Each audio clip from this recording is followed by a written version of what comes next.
A hunger artist, Franz Kafka. In the last decades, interest in hunger artists has declined considerably. Whereas in earlier days there was good money to be earned putting on major productions of this sort under one's own management, nowadays that is totally impossible. Those were different times. Back then the hunger artist captured the attention of the entire city. From day to day while the fasting lasted, participation increased. Everyone wanted to see the hunger artist at least daily.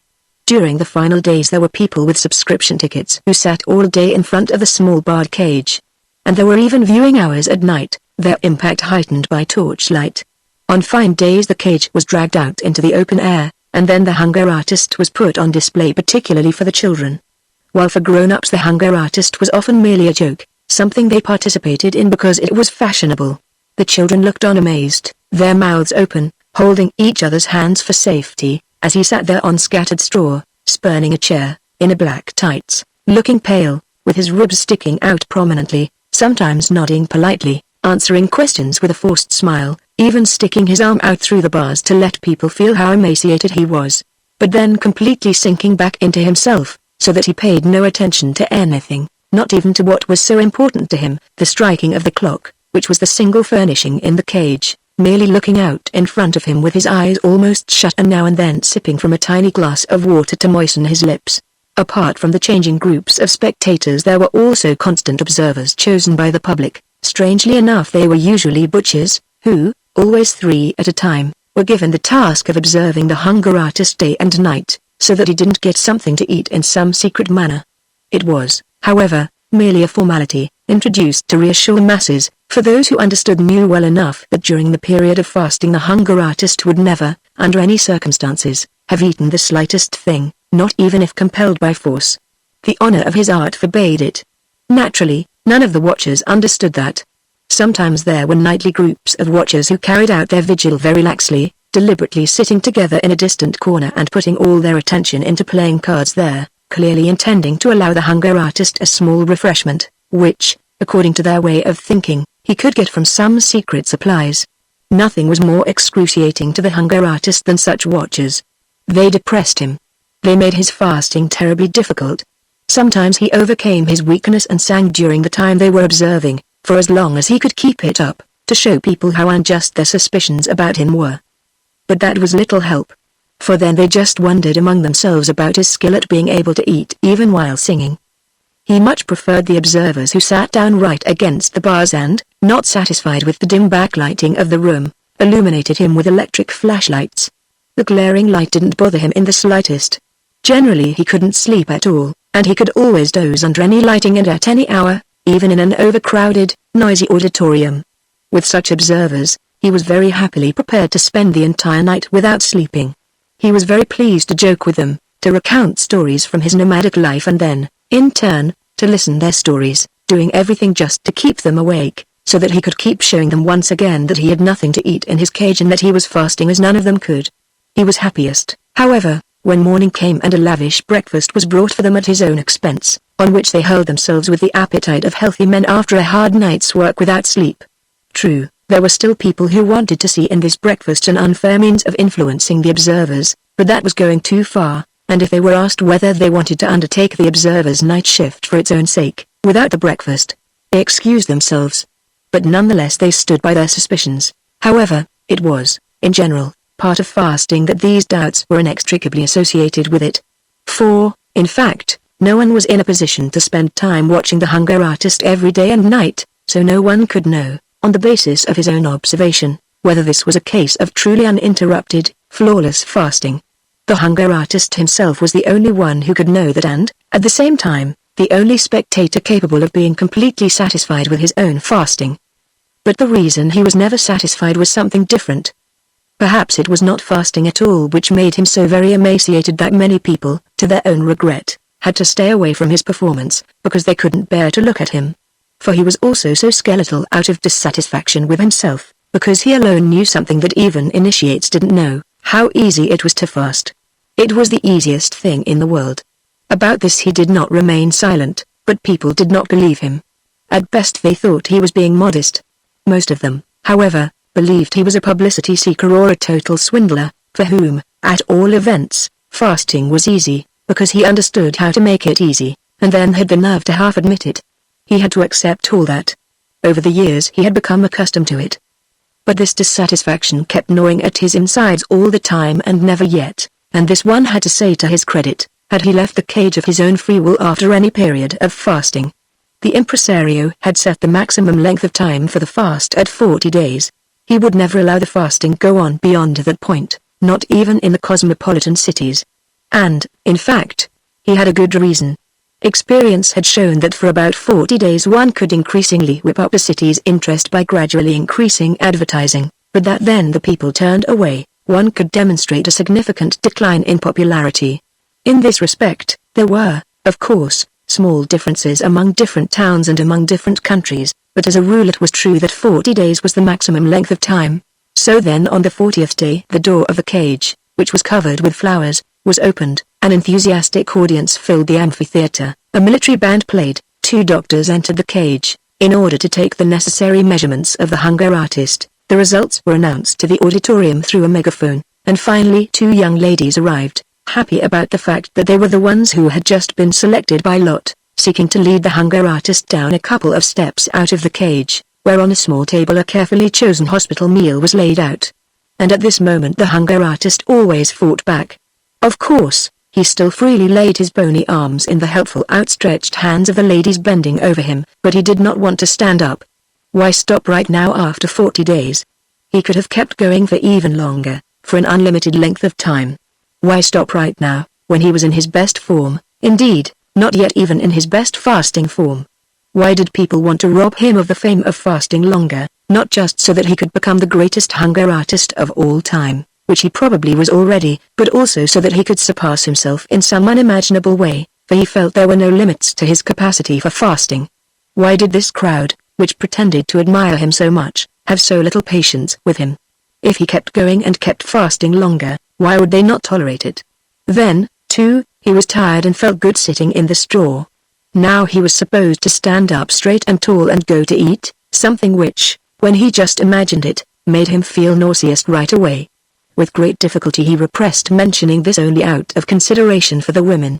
And he looked up into the eyes of these women, apparently so friendly but in reality so cruel, and shook his excessively heavy head on his feeble neck. But then happened what always happened.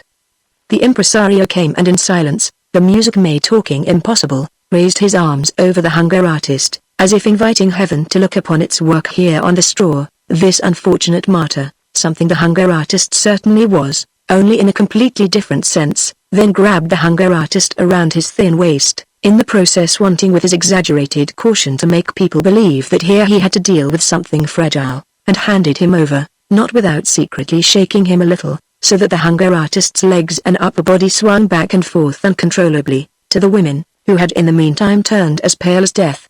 At this point, the hunger artist endured everything. His head lay on his chest, it was as if it had inexplicably rolled around and just stopped there. His body was arched back, his legs, in an impulse of self-preservation, pressed themselves together at the knees, but scraped the ground, as if they were not really on the floor but were looking for the real ground, and the entire weight of his body, admittedly very small, lay against one of the women, who appealed for help with flustered breath, for she had not imagined her post of honor would be like this, and then stretched her neck as far as possible, to keep her face from the least contact with the hunger artist. But then, when she couldn't manage this and her more fortunate companion didn't come to her assistance but trembled and remained content to hold in front of her the hunger artist's hand, that small bundle of knuckles, she broke into tears, to the delighted laughter of the auditorium, and had to be relieved by an attendant who had been standing ready for some time. Then came the meal. The impresario put a little food into mouth of the hunger artist, now half unconscious, as if fainting, and kept up a cheerful patter designed to divert attention away from the hunger artist's condition. Then a toast was proposed to the public, which was supposedly whispered to the impresario by the hunger artist. The orchestra confirmed everything with a great fanfare, people dispersed, and no one had the right to be dissatisfied with the event, no one except the hunger artist. He was always the only one. He lived this way, taking small regular breaks, for many years, apparently in the spotlight, honored by the world, but for all that his mood was usually gloomy, and it kept growing gloomier all the time, because no one understood how to take him seriously. But how was he to find consolation? What was there left for him to wish for? and if a good-natured man who felt sorry for him ever wanted to explain to him that his sadness probably came from his fasting, then it could happen that the hunger artist responded with an outburst of rage and began to shake the bars like an animal, frightening everyone. But the impresario had a way of punishing moments like this, something he was happy to use. He would make an apology for the hunger artist to the assembled public, conceding that the irritability had been provoked only by his fasting, something quite intelligible to well-fed people and capable of excusing the behavior of the hunger artist without further explanation. From there he would move on to speak about the equally hard-to-understand claim of the hunger artist that he could go on fasting for much longer than he was doing. He would praise the lofty striving, the goodwill, and the great self-denial no doubt contained in this claim, but then would try to contradict it simply by producing photographs, which were also on sale, for in the pictures one could see the hunger artist on the 40th day of his fast, in bed, almost dead from exhaustion. Although the hunger artist was very familiar with this perversion of the truth, it always strained his nerves again and was too much for him. What was a result of the premature ending of the fast people were now proposing as its cause. It was impossible to fight against this lack of understanding, against this world of misunderstanding. In good faith he always listened eagerly to the impresario at the bars of his cage, but each time, once the photographs came out, he would let go of the bars and, with a sigh, sink back into the straw, and a reassured public could come up again and view him. When those who had witnessed such scenes thought back on them a few years later, often they were unable to understand themselves. For in the meantime that change mentioned above had set it. It happened almost immediately. There may have been more profound reasons for it, but who bothered to discover what they were?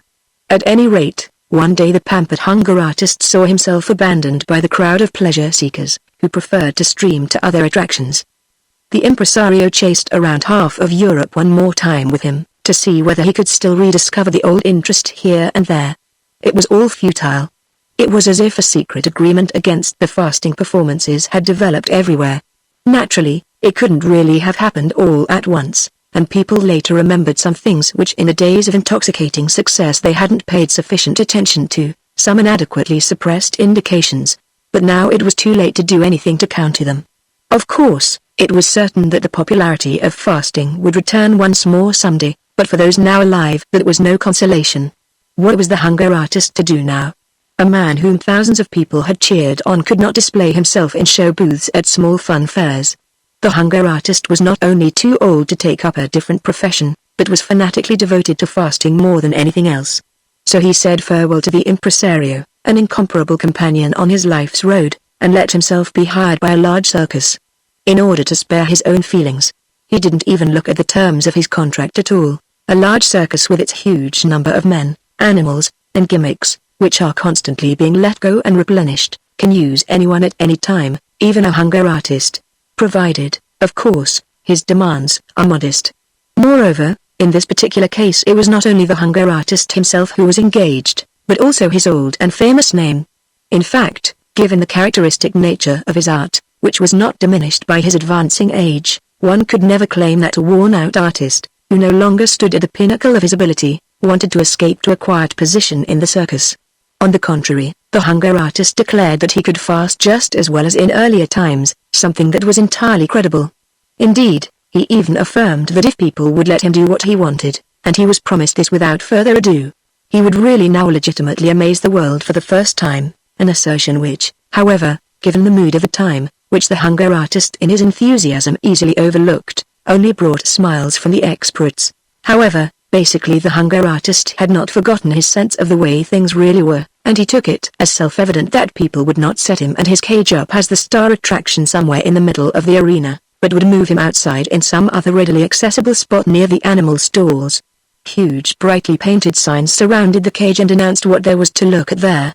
During the intervals in the main performance, when the general public pushed out towards the menagerie in order to see the animals, they could hardly avoid moving past the hunger artist and stopping there a moment.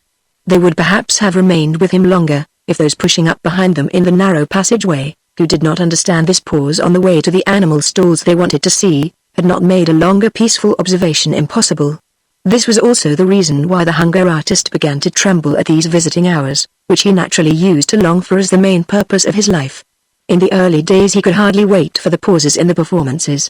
He had looked forward with delight to the crowd pouring around him, until he became convinced only too quickly, and even the most stubborn, almost deliberate self-deception could not hold out against the experience, that, judging by their intentions, most of these people were, again and again without exception, only visiting the menagerie. And this view from a distance still remained his most beautiful moment. For when they had come right up to him, he immediately got an earful from the shouting of the two steadily increasing groups, the ones who wanted to take their time looking at the hunger artist, not with any understanding but on a whim or from mere defiance. For him these ones were soon the more painful, and a second group of people whose only demand was to go straight to the animal stalls. Once the large crowds had passed, the latecomers would arrive, and although there was nothing preventing these people any more from sticking around for as long as they wanted, they rushed past with long strides, almost without a sideways glance, to get to the animals in time. And it was an all too rare stroke of luck when the father of a family came by with his children, pointed his finger at the hunger artist, gave a detailed explanation about what was going on here, and talked of earlier years, when he had been present at similar but incomparably more magnificent performances, and then the children, because they had been inadequately prepared at school and in life, always stood around still uncomprehendingly. What was fasting to them? But nonetheless the brightness of the look in their searching eyes revealed something of new and more gracious times coming. Perhaps, the hunger artist said to himself sometimes, everything would be a little better if his location were not quite so near the animal stalls. That way it would be easy for people to make their choice, to say nothing of the fact that he was very upset and constantly depressed by the stink from the stalls, the animals' commotion at night, the pieces of raw meat dragged past him for the carnivorous beasts, and the roars at feeding time. But he did not dare to approach the administration about it. In any case, he had the animals to thank for the crowds of visitors among whom, here and there, there could be one destined for him. And who knew where they would hide him if he wished to remind them of his existence and, along with it, of the fact that, strictly speaking, he was only an obstacle on the way to the menagerie. A small obstacle, at any rate, a constantly diminishing obstacle. People got used to the strange notion that in these times they would want to pay attention to a hunger artist, and with this habitual awareness the judgment on him was pronounced. He might fast as well as he could, and he did, but nothing could save him any more. People went straight past him. Try to explain the art of fasting to anyone. If someone doesn't feel it, then he cannot be made to understand it. The beautiful signs became dirty and illegible. People tore them down, and no one thought of replacing them. The small table with the number of days the fasting had lasted, which early on had been carefully renewed every day, remained unchanged for a long time, for after the first weeks the staff grew tired of even this small task. And so the hunger artist kept fasting on, as he once had dreamed about in earlier times, and he had no difficulty succeeding in achieving what he had predicted back then. But no one was counting the days, no one, not even the hunger artist himself, knew how great his achievement was by this point, and his heart grew heavy. And when once in a while a person strolling past stood them making fun of the old number and talking of a swindle, that was in a sense the stupidest lie which indifference and innate maliciousness could invent, for the hunger artist was not being deceptive, he was working honestly, but the world was cheating him of his reward. Many days went by once more, and this, too, came to an end. Finally the cage caught the attention of a supervisor, and he asked the attendant why they had left this perfectly useful cage standing here unused with rotting straw inside. Nobody knew, until one man, with the help of the table with the number on it, remembered the hunger artist. They pushed the straw around with a pole and found the hunger artist in there. "Are you still fasting?" the supervisor asked. "When are you finally going to stop?" "Forgive me everything," whispered the hunger artist. Only the supervisor, who was pressing his ear up against the cage, understood him. "Certainly," said the supervisor, tapping his forehead with his finger in order to indicate to the spectators the state the hunger artist was in. "We forgive you." "I always wanted you to admire my fasting," said the hunger artist. "But we do admire it," said the supervisor obligingly. "But you shouldn't admire it," said the hunger artist. "Well then, we don't admire it," said the supervisor, "but why shouldn't we admire it?" "Because I had to fast. I can't do anything else," said the hunger artist. "Just look at you," said the supervisor, "why can't you do anything else?" "Because," said the hunger artist, lifting his head a little and, with his lips pursed as if for a kiss, speaking right into the supervisor's ear so that he wouldn't miss anything, "because I couldn't find a food which I enjoyed. If I'd found that, believe me, I would not have made a spectacle of myself and would have eaten to my heart's content, like you and everyone else." Those were his last words, but in his failing eyes there was the firm, if no longer proud, conviction that he was continuing to fast. "All right," "Tidy this up now," said the supervisor. And they buried the hunger artist along with a straw. But in his cage they put a young panther.